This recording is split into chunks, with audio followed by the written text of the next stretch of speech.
देखो यहाँ पर आप, मैं बहुत सी जगह पर इनडायरेक्ट बता रहा हूँ हमारे पैगम्बर सल्लल्लाहु अलैहि वसल्लम का नाम को आप याद कर लो, ठीक है।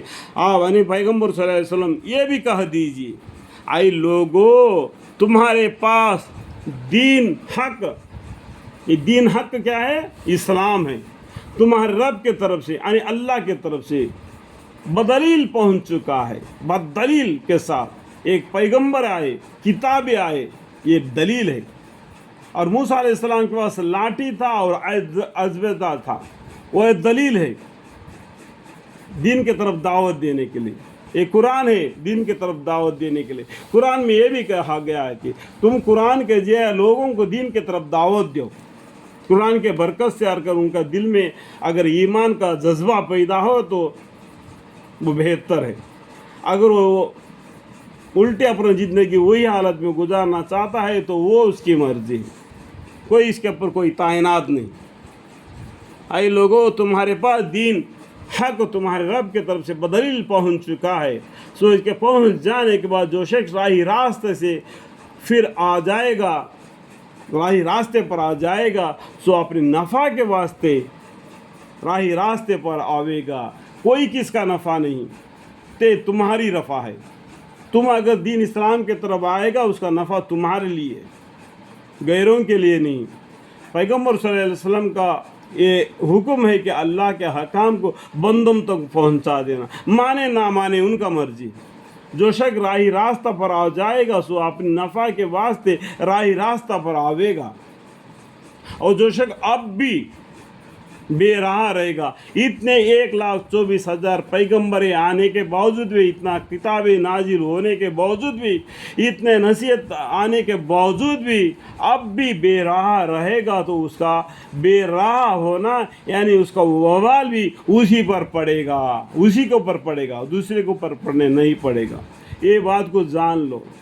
और मैं तुम पर कुछ बतौर जिम्मेदारी के मुसल्लत नहीं किया गया।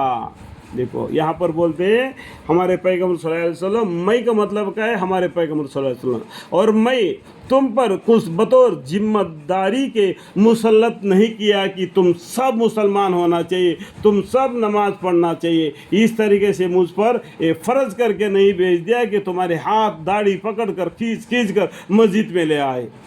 अल्लाह के हुक्म तुमको पहुंचा देता हूं और तुम्हारे ईमान को जगा देता हूं। अगर तुम्हारे ये दिल के अंदर ईमान होगा तो तुम खुद ब खुद दीन इस्लाम के इरकानों को अदा करोगे। फिर भी अगर जो बेराह रहेगा उसका बेराह रहना उसके लिए वबाल जान बनेगा। और आप इसका इत्तबा करते रहिए। देखो आपको मतलब क्या है? हमारे पैगम्बर सल्लल्लाहु अलैहि वसल्लम का अल्लाह ताला बोलते हैं जो वही यानी कुरान जो नाजिल होता है उसी के माफिक अपना ज़िंदगी बसर करे। ये कुरान कितने साल नाजिल होगा? 20-3 बरस नाजिल होगा। क्यों? थोड़ा थोड़ा करके नाजिल होगा। इसे कुव्वी बना दे, ताकतवर बना दे। जिस तरीके से कुरान की आयतें नाजिल होती थी उसी तरीके से पैगम्बर सल्लल्लाहु अलैहि वसल्लम सहाबा का ज़िंदगी गुजरता था।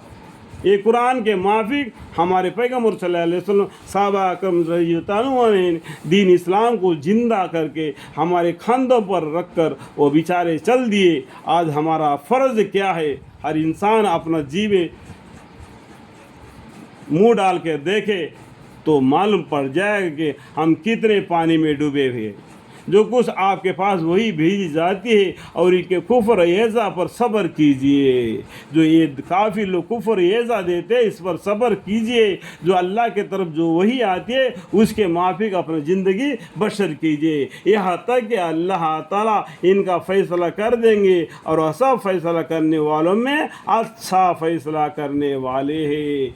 जब ये उस उम्मत का फ़ैसला क़यामत ही का दिन होगा। ये कुरान में भी बताया अल्लाह ताला ने, क़यामत के दिन तुम्हारा नाम अमल तुम्हारा गले का हार बन के डाल दिया जाएगा। उसको लेके तुम पुलिसरात पर चलना पड़ेगा। और मैदान हशर में अल्लाह के सामने हर इंसान को खड़कर अल्लाह के सामने हिसाब देना पड़ेगा। उस वक्त अल्लाह ताला बोलते सनफ़्रुगु लकुम अय्युहा सलाम फ़बिअय्यि आलाइ रब्बिकुमा तुकज़्ज़िबान। हम अनकरीब तुम्हारे हिसाब किताब के लिए खाली हो जाते। आए جن و انس، تو اپنے رب کی کون کون سے نعمتوں کے تم انکار کرو گے.